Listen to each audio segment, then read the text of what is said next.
ನನ್ನ ಮಗಳನ್ನೇ ಸಾಯಿಸ್ಬಿಟ್ರು. ನಿಮ್ ತುಮಕೂರಿಗೆ ಬನ್ನಿ, ನಿಮ್ ಮಗಳು ಸತ್ತೋಗಿದ್ದಾಳೆ ಅಂತ. ನಿಮ್ ಮಗಳು ಹ್ಯಾಂಗ್ ಮಾಡ್ಕೊಂಡಿದ್ದಾಳೆ ಅನ್ಬಿಟ್ಟು ಫೋನ್ ಕಟ್ ಮಾಡ್ದ. ಮತ್ತೆ ಯಾರು ಫೋನ್ ಮಾಡಿದ್ರು ಎತ್ತಲೇ ಇಲ್ಲ. ಒಟ್ನಲ್ಲಿ ನಿನ್ಗೆ ಮಕ್ಳಾಗ್ಲಿಲ್ವಲ್ಲೇ, ನೀನ್ ಬಂಜೆ, ಮಕ್ಳಾಗ್ಲಿಲ್ವಲ್ಲ. ಬರಲ್ಲ, ನೀರ್ ಬರ್ತದ ಅಷ್ಟೇನೆ.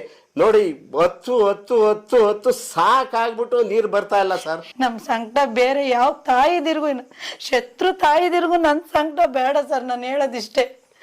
ಕ್ಯಾಸಂದ್ರ ಹತ್ರ ಹಿಂಗೆ ಗಲಾಟೆ ಮಾಡ್ಕೊಂಡ್ ಬಂದವ್ರೆ. ನಿನ್ನ ಮೂಟೆ ಕಟ್ಬಿಟ್ಟು ಚೀಲು ಕಟ್ಬಿಟ್ಟು ಎಸ್ಬಿಟ್ಟು ಹೊಲ್ಟೋತೀನಿ. ಹಿಂಗೆ ಜಾಸ್ತಿ ಮಾತಾಡಿದ್ರೆ ಇಲ್ಲಿ ರೂಮ್ ಹಾಲಿದು ರೂಮ್ ಅಲ್ಲೇ ಸರ್. ಅಲ್ಲಿಂದ ಇಲ್ಲಿಗೆ ನನ್ನ ಮಗಳು ಒಳಕ್ ಹೋಗಿ ನೇಣ್ ಹಾಕೊಂಡ್ರೆ ಹೋಗಿ ತಡೆಯಕ್ ಆಗ್ತಿರ್ಲಿಲ್ವಾ ಸರ್?